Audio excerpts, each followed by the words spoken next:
L'UBB se sait sous pression car elle n'a plus connu la victoire depuis la première journée, veut lancer sa saison face à l'ASM, invaincu jusqu'alors et qui impressionne déjà par son jeu et ses 20 essais inscrits en 4 matchs. Coup d'envoi donné par les Clermontois dans une belle ambiance au stade Jacques Chaban-Delmas, sous les yeux d'un certain Laurent Blanc.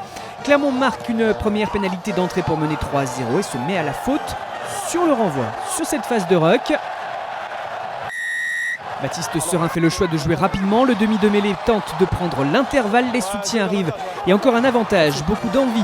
Dès les premiers instants, Cyril Cazot se rapproche de la ligne. On continue dans ce jeu direct et la libération qui intervient pour permettre à Vadim Kobilas de terminer sous les poteaux. Déjà le premier essai pour l'équipe de Rory Tig, dont on sait qu'elle a du mal à trouver son jeu depuis l'ouverture du championnat.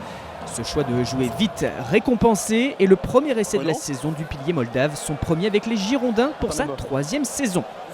Bernard Gouta forcément un peu dubitatif de l'entame de son équipe. La SM recolle un point grâce à une nouvelle pénalité de Greg Ledlow, mais l'UBB aux avant-postes. Elle est intenable dans ce début de rencontre, de la patience près de la ligne aussi. Du jeu à 0 passe pour chercher l'ouverture en force. Et finalement cette pénalité qui permet à Baptiste Serin de concrétiser ce temps fort. La demi-heure de jeu, et si les Clermontois recollent d'un but de pénalité de Ledlow, ils se retrouvent à 14 pour cet en avant jugé volontaire de Sitaleki Timani. Une pénalité dans la foulée et Serin qui enquille face au Perche. 13-9. C'est le score à la pause. Leader invaincu, Clermont regagne les vestiaires bousculés par Bordeaux-Bègles. Les Jaunards ont trop de scories dans leur jeu, les en avant prennent le pas sur les attaques. Marco Tolagny est toujours blessé dans les rangs de l'UBB, une UBB à 14 après le jaune contre Brock James et pourtant à l'attaque, l'envie ne cesse pas, Nance Ducoin profite de la libération rapide de Serin pour fixer.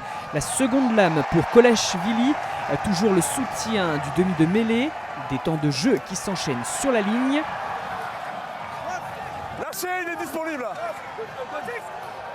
Et cette fois, Fa Amossa qui peut terminer dans l'embut pour marquer le deuxième essai des siens. Le break est fait d'entrée de seconde période et pour la première fois de ce duel entre le premier et le 10e à l'entame de cette journée.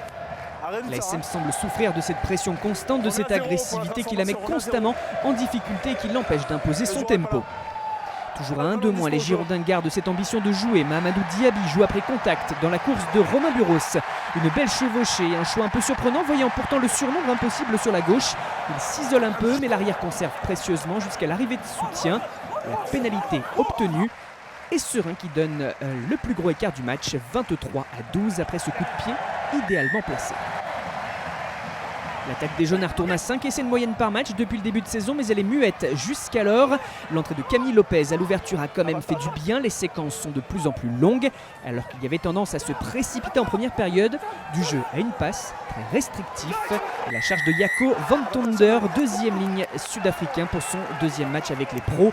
Le premier remonté à avril dernier, déjà face au même adversaire, et avec aussi un essai à la clé. Cela relance un peu le suspense à l'approche du dernier quart d'heure. Et la transformation à suivre ramènera Clermont dans le bonus défensif. Malgré cette envie, insuffisante tout de même pour inverser la tendance. La SM s'incline pour la première fois de la saison. L'UBB s'impose 23-19 en y ayant cru d'un bout à l'autre.